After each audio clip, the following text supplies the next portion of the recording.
Reinaldão escreveu sobre a mudança no TSE a respeito dos militares. Vamos falar da posse do Barroso hoje, vamos falar de outras notícias também muito importantes para a gente ficar bem inteirados, meus queridos e minhas queridas. E vamos aqui para a coluna do Reinaldão lá no UOL. Vamos lá juntos.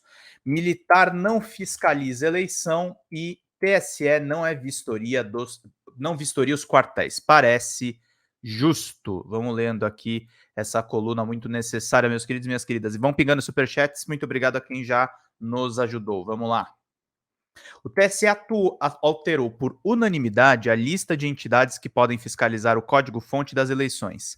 Saem as Forças Armadas para os alívios dos respectivos altos comandos e também o Supremo, que já conta com 3 dos 7 ministros do Tribunal Eleitoral e é o último recurso, com raras exceções, em questões que dizem respeito também às urnas. Um ente tornou-se, no governo Bolsonaro, fonte de dor de cabeça e instabilidade. O outro já é o desaguardouro de todas as demandas. De saída, é preciso corrigir uma informação. Atribui-se a Roberto Barroso, quando presidente da Corte Eleitoral, a responsabilidade por ter metido soldado como fiscal de eleição. Não é verdade. Já chego lá antes aos fatos. Informa o site oficial do tribunal. Por unanimidade, o plenário do Tribunal Superior Eleitoral aprovou na sessão desta terça-feira, dia 26 de setembro, uma alteração da Resolução 23.673, que atualiza a lista de entidades legitimadas para fiscalizar o processo eleitoral brasileiro. Com as mudanças, o STF e as Forças Armadas deixaram de integrar o rol de instituições autorizadas a acompanhar as fases de auditoria das urnas e dos sistemas eleitorais. O presidente do TSE, ministro Alexandre de Moraes, foi o relator da instrução. Além dessa modificação, os ministros também incluíram o teste de integridade com a biometria na norma, que define as regras para a realização dos procedimentos de fiscalização do sistema eletrônico de votação, meus queridos e minhas queridas. Moraes lembrou que, como guardião da Constituição e órgão máximo do Poder Judiciário, cabe ao STF a análise de eventuais ações e recursos propostos contra decisões do TSE, não havendo, portanto, a necessidade de integrar o rol das entidades fiscalizadoras. Na sessão de hoje, o relator ressaltou que a participação das Forças Armadas como entidade fiscalizadora não se mostrou necessária e é incompatível com as funções constitucionais da instituição. Ele reforçou, porém, que as eleições só são possíveis graças à parceria da Justiça Eleitoral com as Forças Armadas,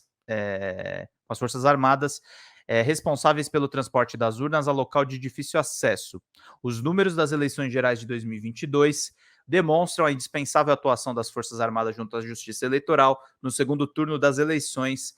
Contamos com apoio logístico em 119 localidades, além de sua atuação em 578 locais, garantindo a realização das eleições em todo o território nacional, disse o ministro. Retomo, admite-se, pois, que os militares são fundamentais para fazer a urna chegar a todos os cantos do país, mas é um despropósito que fiscalizem o processo, ainda compondo um grupo ampliado. O que parecia uma boa ideia se tornou uma fonte constante de desgaste para a Justiça Eleitoral, quando surgiu no horizonte a chance concreta do incumbente, como dizem os especialistas, perder a disputa. Ele deu início a uma campanha estúpida nas redes, acusando a insegurança do sistema de votação. O golpista desenvolveu a tese de que, sendo ele o comandante das Forças Armadas, o representante das ditas cujas, na comissão haveria de fazer a sua vontade, o resto é história conhecida. Foi mesmo Barroso que está assumindo a presidência do Supremo, que teve a ideia de ter os uniformizados, os militares, na verdade, como fiscais? Não. Eles já aparecem com essa atribuição no artigo 5º da Resolução 23.603, inciso 13, que é de 12 de dezembro de 2019, que transcrevo. Artigo 5º, para efeito de procedimentos previstos nesta resolução, salvo a disposição específica, são consideradas entidades fiscalizadoras legitimadas a participar das etapas do processo de fiscalização: partidos políticos e coligações, Ordem dos Advogados do Brasil, Ministério Público, Congresso Nacional, Supremo Tribunal Federal, Controladoria Geral da União, Polícia Federal, Sociedade Brasileira de Computação, Conselho Federal de Engenharia e Agronomia, Conselho Nacional de Justiça, Conselho Nacional do Ministério Público, Tribunal de Contas da União, Forças Armadas, que é o 13, né? Entidades privadas brasileiras sem fins lucrativos, com notória atuação na fiscalização e transparência da gestão pública, credenciada junto ao Tribunal Superior Eleitoral, e departamentos de tecnologia da informação de universidades credenciados junto ao Tribunal Superior Eleitoral. Aconteceu que, nessa data, a presidente da casa era Rosa Weber, que exerceu a função entre 14 de agosto de 2018 e 25 de maio de 2020. O ministro assumiu o posto em seguida, até 22 de fevereiro de 2022, e de onde vem essa confusão? Ô, querido, obrigado aqui, o nosso querido Rafael mandou aqui uma contribuição para a gente, meu querido. Muito obrigado pela sua ajuda. Outra resolução. A resolução existia, estava em vigor, era preciso colocá-la em prática. Observem que, quando aprovou o texto no mandato de Rosa, o pleito de 2018 já tinha acontecido. Em 14 de dezembro de 2021, já no mandato de Barroso, veio à luz uma nova resolução, a 23.673, que atualizava a anterior. O artigo 5º daquela virou o artigo 6º dessa, com um inciso a mais. Transcrevo de novo.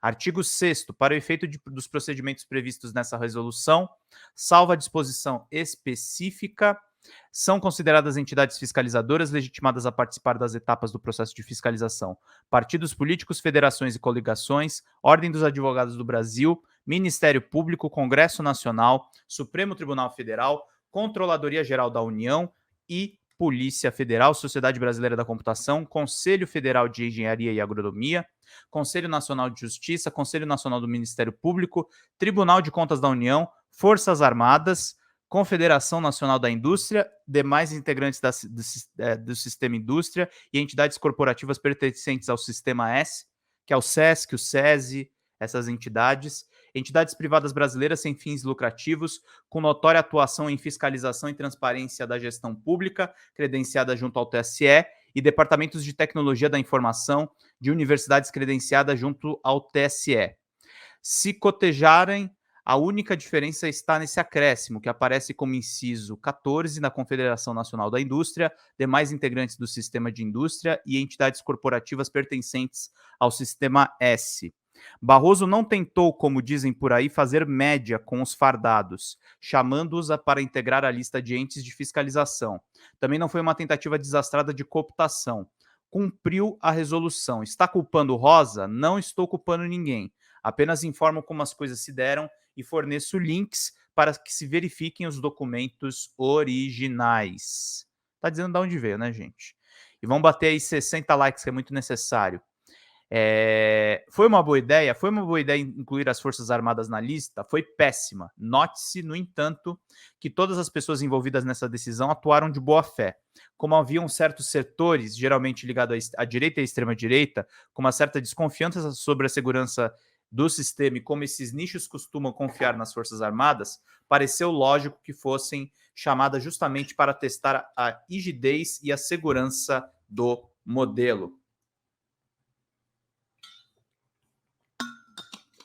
Falou muito, né, gente?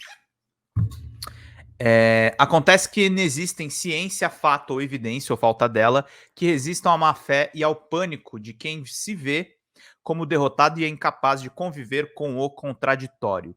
No dia 11 de julho do ano passado, conversando com a sua turma no tal cercadinho, o então presidente da República expressou seu entendimento sobre a participação dos militares. O TSE convidou as Forças Armadas para participar de uma comissão de transparência eleitoral, mas acho que eles não entenderam, não sabiam que o chefe supremo das forças sou eu. Eu determinei que se fizesse o processo que deveria ser feito no TSE, nós apresentamos as sugestões, mas o TSE, na pessoa física de Edson Fachin, era do Roberto Barroso antes. Não aceito o nosso pessoal técnico, converse com os técnicos deles. Ontem, o Fachin disse que não tem mais conversa, acho que ele já se intitulou ditador, quem age dessa maneira não tem qualquer compromisso com a democracia.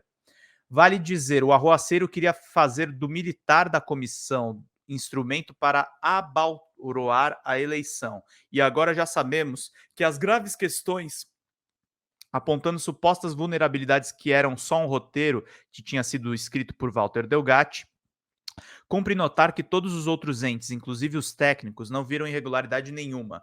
Na norma atualizada, eles permanecem aptos para a fiscalização.